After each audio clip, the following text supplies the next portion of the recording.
আমি না ভাই রাজনীতি পছন্দ করি না, আমি না ভাই রাজনীতি করি না, আর ওইসবের মধ্যে আমি নাই। তুমি বেটা এত ভালো মানুষ হয়ে রাজনীতি করতে চাও না বিধায় আজকে এমপি দাঁড়াচ্ছে সুদখোর গাঞ্জাখোররা। আপনারা সবাই নাম শুনেছেন আল্লামা দেলোয়ার হোসেন সাঈদী। আমি দোয়া করছি আপনারা জাস্ট একবার আমিন বলবেন, আল্লাহ ওনাকে জান্নাতুল ফেরদাউসের উঁচু মাকাম নসিব করো। উনি একজন জাস্ট আলেম ছিলেন না, উনি বরিশালের এমপি ছিলেন। এটা কয়জন জানে, এটা কয়জন বোঝে? এবার বলছেন আমি কেন বললাম এই কথা। 5 আগস্টের আগে আমি নিজে দেখেছি রংপুরে আমার মাহফিল বন্ধ হয়ে গেছে। কেন মাহফিল বন্ধ? অমুক পাতি নেতা বলে দিয়েছে মাহফিল হলে খবর আছে সবার, হুমকি দিয়ে মাহফিল বন্ধ। এখন যদি আমার আলেম হয় এমপি, এখন যদি আমার ঘরের আলেম হয় ওসি, এখন যদি আমার ঘরের হাফেজ হয় একজন এসপি, এখন যদি আমার ঘরের আলেম হয় একজন মেয়র, পাতি নেতাকে ডাক দিয়ে বলবে এই বেটা এদিকে আয়, মাহফিল কুড়িগ্রামে হবে, ফুলবাড়িতে হবে, যে বাধা দিবে ওর পিঠের চামড়া একটাও থাকবে না। এই জন্য রাজনীতি করা দরকার। এখন বলবেন হুজুর খুব বকতেছেন, ভালোই লাগতেছে কথাবার্তা, কিন্তু কোরআনে যে রাজনীতি আছে এর দলিলটা কি? এরকম কিছু লোক আছে না, আছে না, আছে না? আমি আয়াত তেলাওয়াত করছি, ভালো করে বুঝবেন। আমি আয়াতটা জাস্ট দলিল হিসেবে দিচ্ছি।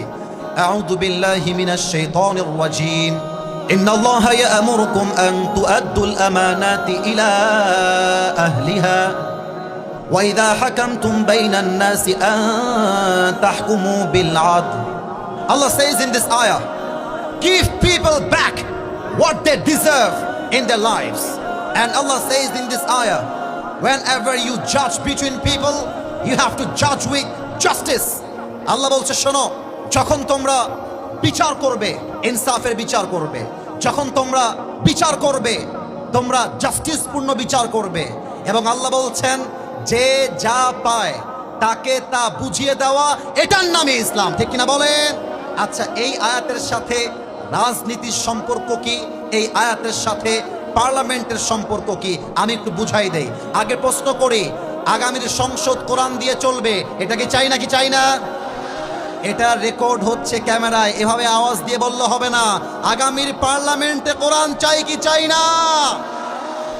এবার এক্সাম্পল দেই, জাস্টিস কাকে বলে, ইসলামে ইনসাফ কেমন করে বোঝানো হয়েছে। আমি মাঝখান থেকে একজনকে দাঁড় করাবো। এই যে হলুদ পাঞ্জাবিওয়ালা ভাই, দাঁড়ান তো। আপনি হলুদ, হ্যাঁ পাঞ্জাবি না, এটা মনে হয় মাশাআল্লাহ হুডি পরে আছে। আমার হলুদ হুডিওয়ালা ভাই, আমি এক্সাম্পল দিব ফুলবাড়িবাসী। আগে বলেন আমার ভাইকে দেখা যায়? এ কোন মরা লোক রে বাবা, দেখা যায়? মনে করেন তোমার নাম কি? সোহেল ভাই। আমার ওই পাশে নেমে যাচ্ছি, ওয়াজ শেষ করে আমার সামনে আসছে।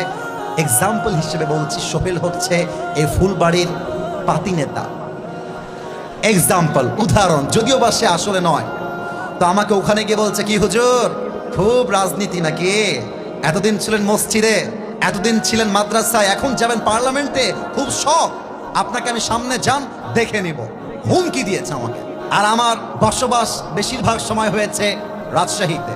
রাজশাহীর একটা ভাষা আছে, তোর বাড়ি কতিবে, তোর বাড়ি কোথায় আমরা বলি এবার তোর বাড়ি কতিবে। আমি খেপে গেলাম, এই সোহেল তোর সাহস তো কম না। ড্রাইভার সাহেব বললাম, ড্রাইভার সাহেব চাকু নিয়ে আসেন, হাইসা নিয়ে আসেন, দাও নিয়ে আসেন। দাও নিয়ে আসছে, রাগের মাথায় দিয়েছি একটা কোপ, ও ডান পা কেটে গেছে। এবার আপনাদের পালা, বাম পা না ডান পা? এই যে বোঝে নাই, ডান পা না বাম পা? ডান পা, এক কোপে কেটে গেছে। এখন আমার সভাপতি সাহেব, প্রধান অতিথি, আমাদের প্রিন্সিপাল সাহেব, হাফেজরা আমাকে ধরেছে, আরে হুজুর ওয়াজ করতে এসে আপনি ডান পা কেটে দিলেন, এই হুজুরকে জেলে ভরে দাও। জেলে ভরে দিল আমাকে। আমার নামে মামলা হলো পা কাটার মামলা। আগামীকাল রংপুরে জেলা আদালতে আমার বিচার হবে। জজ সাহেব আসছে, এসে বলছে হুজুর আপনার ওয়াজ তো আমিও দেখি, আপনি লোকটা খালি দেখতে সুন্দর কিন্তু মানুষটা আপনি আসলে ভালো না। আমাকে বলছে জজ সাহেব। তো জজ সাহেব বিচার করেছে যে আসিফ হুজুরের বিচার হলো 10 লাখ টাকা জরিমানা আর 1 বছরের জেল। এবার আপনারা বলবেন 10 লাখ টাকা জরিমানা আর কয় বছরের জেল? আর একটু জোরে, দাঁড়ায় থাকা ভাইরা বলে নাই, 10 লাখ টাকা জরিমানা, কয় বছরের জেল। এবার বিচারটা ইনসাফপূর্ণ হলো কিনা বোঝার জন্য একটা দাড়ি পাল্লা নিয়ে আসো। দাড়ি পাল্লার সোহেলের ডান পাটা দাও দাড়ি পাল্লার ডান দিকে, আর আমাকে যে বিচারটা করা হয়েছে ব্রিটিশ আইন অনুযায়ী 10 লাখ টাকা আর 1 বছরের জেল, দেন দাড়িপাল্লা বাম দিকে। এবার আপনাদের মেধার পালা, বুদ্ধির পালা। বুদ্ধি থাকলে উত্তর দিবেন, না হয় কিপ কোয়াইট, কিপ সাইলেন্ট, চুপ থাকবেন। ডান দিকে কাটা ডান পা, বাম দিকে 10 লাখ টাকা 1 বছরের জেল। আপনি যতই টানেন সমান সমান হবে। রাইট আনসার, সমান সমান হবে।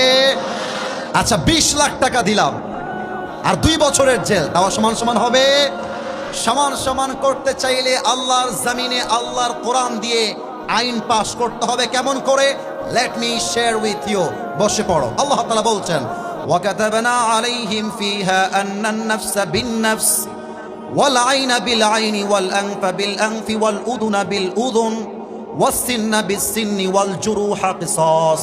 আল্লাহ তাআলা বলছেন, কেউ তোমার চোখ তুললে তুমি তার চোখ তুলে নাও। চোখের বদলে চোখ, নাকের বদলে নাক, কানের বদলে কান, হাতের বদলে হাত, পায়ের বদলে পা, জানের বদলে জান। এটার নাম ইসলাম, এটার নামই কোরআন। এবার দেখেন, আমি ডান পা কেটে দিয়েছি, এবার সংবিধানে কোরআনটা নিয়ে যান।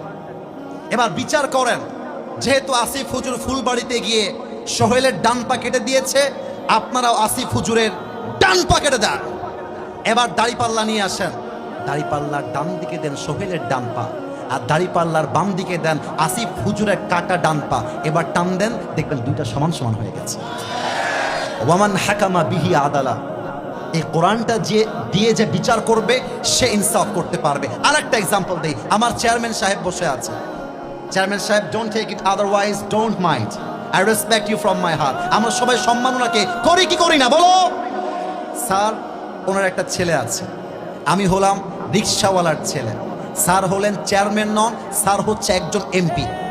তো এমপির ছেলে একটা অন্যায় করেছে, আমি রিক্সাওয়ালার ছেলে আমি আর একটা অন্যায় করছি। মাথায় রাখতে হবে, আমার যেই বিচার হবে, রিক্সাওয়ালার ছেলের যেই বিচার হবে, এমপির ছেলের সেই বিচার হবে। স্বজন প্রীতির নাম ইসলাম নয়। সেম বিচার। 1 নাম্বার, কোরআন শেখায় ইনসাফপূর্ণ রাজনীতি। 2 নাম্বারটা বলে শেষ করে দিব, ইসলাম কখনো রাষ্ট্রের ক্ষমতায় কোনো নারীকে দেখতে চায় না। আমরা আগামীর পার্লামেন্টে কুড়িগ্রামবাসী, আমি জানি না আপনারা আমার সঙ্গে একমত হবেন কিনা, যদি একমত হন আমাকে ঠিক বলবেন কলিজা দিয়ে, বাঘের মতো হুঙ্কার দিয়ে। আমি আসিফের দাবি নয়, 18 কোটি মানুষের দাবি। আগামীর সংসদে আমরা এমন এক প্রধানমন্ত্রীকে দেখতে চাই, যেই প্রধানমন্ত্রী পার্লামেন্টে দাঁড়িয়ে দেশের পক্ষে যেমন বক্তব্য দিবে।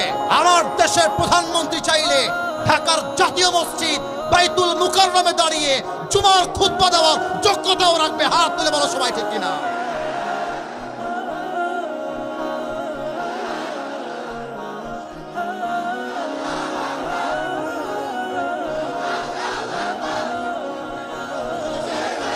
এভাবে হবে না, আমার সাথে দেন, আমার সাথে নারায়ে তাকবীর।